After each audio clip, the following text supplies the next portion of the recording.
Hello, this is the luckiest maths teacher in the world. Thank you so much for tuning into this video in which we will look at calculating the perpendicular distance from a line to a point. This distance is always the shortest distance between the line and the point. So, the perpendicular distance from a line ax plus by plus c equals 0 to a point, which I'll call x1, y1, is given by this formula here. So note, the equation of the line has to be in the form ax plus by plus c equals 0. So in this formula, we have these weird things here. This actually denotes the absolute value. So we better go through what the absolute value is first. So the absolute value basically means if you get a negative answer, you change it to a positive. The absolute value of a number is its distance from the origin. So the absolute value of the number 3, for example, is 3, because 3 is 3 units from the origin. The absolute value of negative 2, however, we just change it to a positive, because the distance from the origin to negative 2 is 2 units. Similarly, the absolute value of 20 is just 20, but if you take the absolute value of a negative number, you just make it positive. So what this does here is we should always get a positive number on top. If we get a negative answer on top, we just change it to positive. This thing on the bottom will always be positive. All right, now we know the absolute value. Let's actually look at using this formula. So we're going to calculate the perpendicular distance from this line to this point using this formula. So I've graphed the line y equals x over 2 plus 4 here. That's this yellow line. We're finding the distance from this yellow line to this point here, negative 1, 1. So the perpendicular distance means that if I draw this line here, it's at 90 degrees to the line.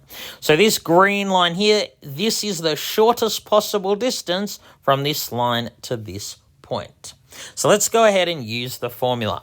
Now note, when we're using the formula, the equation of the line has to be in the form ax plus by plus c equals 0.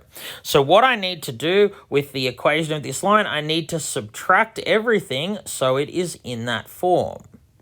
So these two lines are exactly the same line, but this is written in the correct form. So the coefficient of x is the value of a. So in this case, the coefficient of x is negative 1/2 or negative 0.5.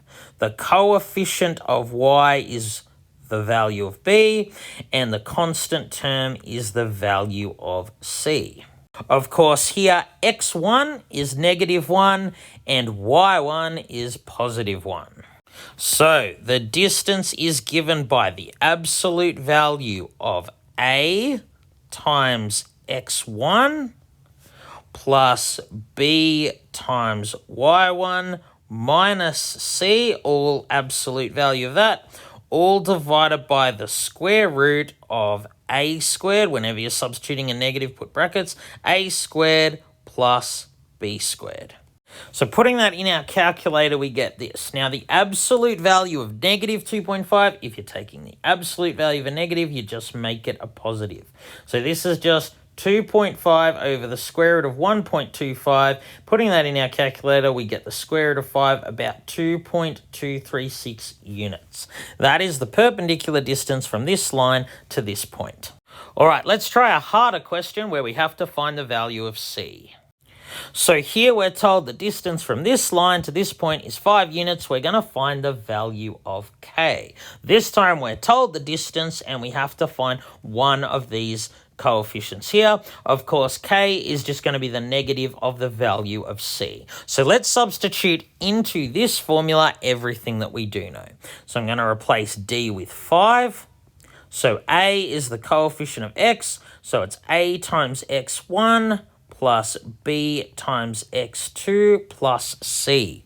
Now, remember, to use this formula, it has to have 0 on one side of the equation of the line. So I'm just going to rewrite this line as 3x minus 4y minus k equals 0. So then the c value is actually minus k. So on the bottom goes the square root of a squared plus b squared. So what I actually have is 5 is equal to 6 plus 8 is 14 minus k absolute value. Square root of 3 squared plus negative 4 squared equals 5. So what I'm going to do is multiply each side by 5. So I've got 25 is equal to the absolute value of 14 minus k. So what that gives is two possibilities. I can either have 14 minus k equals 25, because the absolute value of 25 is 25, but I could also have 14 minus k is negative 25, because if you take the absolute value of negative 25, you get 25. So 14 minus k equals 25, I get k equals minus 11. If 14 minus k equals minus 25, I get k equals 39.